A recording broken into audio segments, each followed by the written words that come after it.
President Trump had never issued an order to shut down an airport, until that morning when an incident in Alaska's skies changed everything. At Anchorage International Airport, passengers went about their day, unaware they were about to be part of a story that would reach the highest levels of government. Deep within Alaska's frozen wilderness, one flight was about to demonstrate just how perilous air travel can become when things go wrong. It was a crisp winter morning at Ted Stevens Anchorage International Airport. Travelers rushed through the terminals, clutching coffee cups, while at Gate 37, a Boeing 737 sat ready for departure. To any observer, it was just another routine flight, but beneath the surface, a hidden danger was brewing, one that would soon lead to one of Alaska's most significant aviation incidents. The weather was ideal, clear skies, calm air, conditions that could easily mask a lurking threat. As passengers boarded, they had no idea they were stepping into a moment that would forever alter aviation safety protocols. Inside the cockpit, the seasoned flight crew carried out their standard pre-flight checks. The aircraft had undergone its scheduled maintenance, and everything appeared in perfect order. But even the most meticulous safety procedures can sometimes miss the smallest details, details that can spiral into disaster. Takeoff was smooth, and at first, everything seemed normal as the plane climbed to cruising altitude. Then, a subtle shift began, something so minor that few noticed at first. Yet in aviation, even the slightest irregularity can be a harbinger of something far worse. What was the first sign of trouble? And why did it send a chill through the experienced crew? 23 minutes into the flight, a faint vibration began to tremble through the aircraft's right side. Most passengers remained oblivious, lost in their routines. But those seated near the right wing sensed something unusual. The plane soared over the Alaskan mountains as the vibration intensified, not the random shake of turbulence, but a rhythmic, mechanical pulse. In the cockpit, early instrument readings showed slight fluctuations in the right engine's performance, nothing severe, but enough to warrant attention. The flight data recorder would later reveal a slow yet steady rise in the engine's internal temperature, 2 degrees per minute.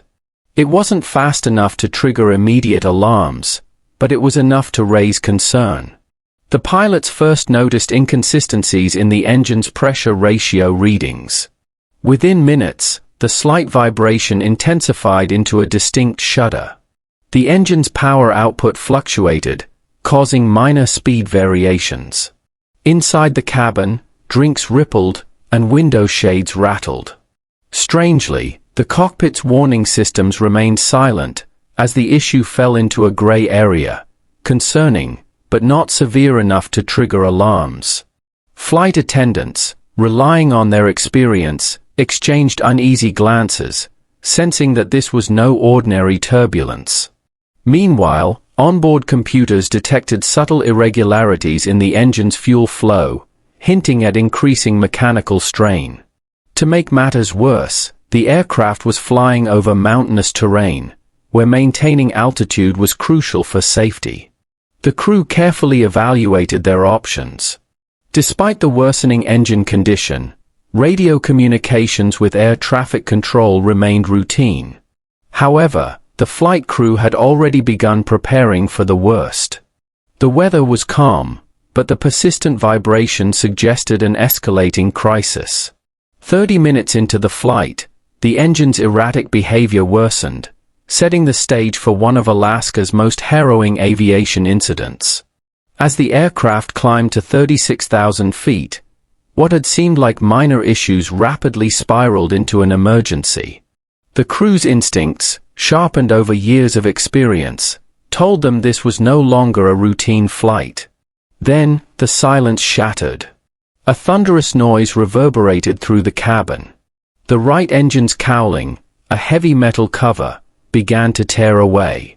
Passengers seated on the right side watched in shock as parts of the engine became exposed through the widening gap. The engine convulsed violently, signaling the start of a mechanical failure that would later be studied in detail. At 36,000 feet, where temperatures plummeted to -55 degrees Fahrenheit, the already compromised engine was pushed to its limits.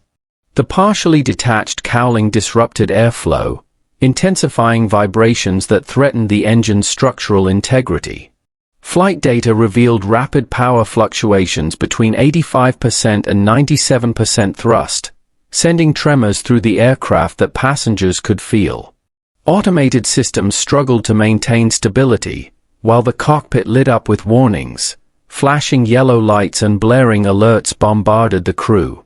Despite their rigorous training, the situation pushed the crew to their limits as challenges mounted. The engine, with its exposed components, was operating in conditions far beyond its design. Inside the cabin, the roar of disturbed airflow grew deafening. Erratic temperature sensor readings added another layer of complexity to the emergency. Following strict protocols, the crew made critical decisions to manage the failing engine. Ground radar monitored their position as they turned back toward the coast, fully aware that the nearest airports were poorly equipped for such a severe emergency.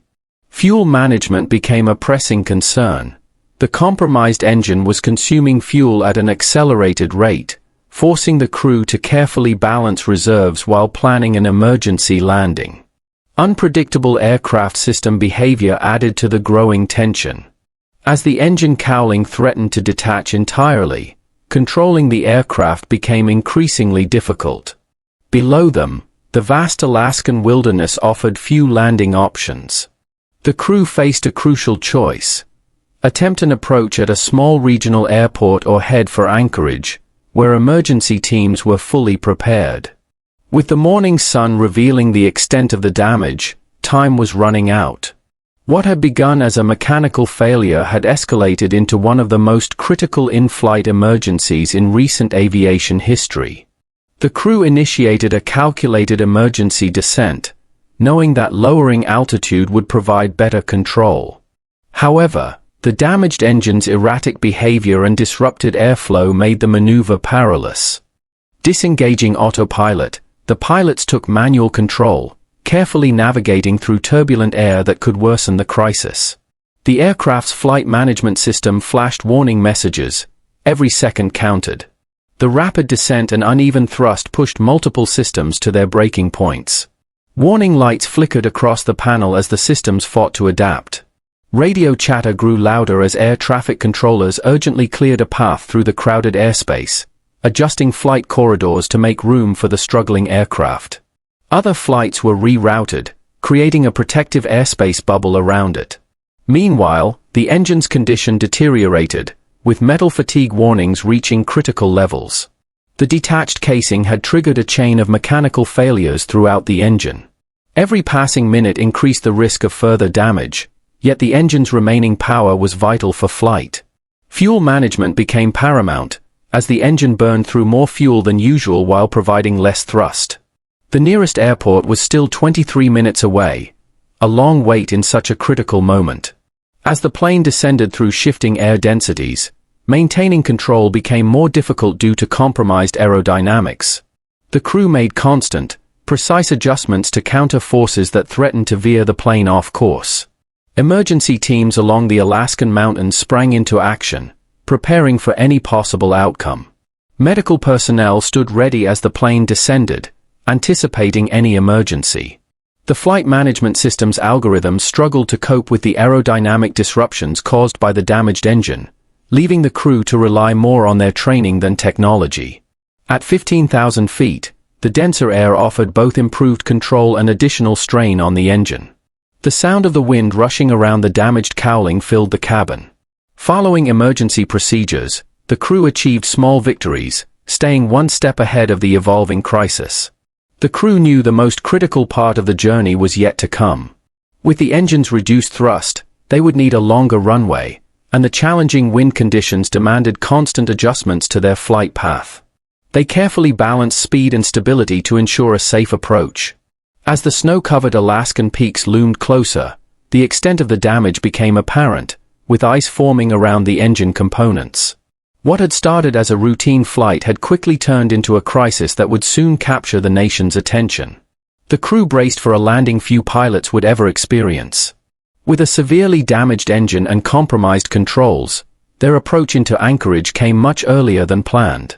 Though they wouldn't reach their intended destination,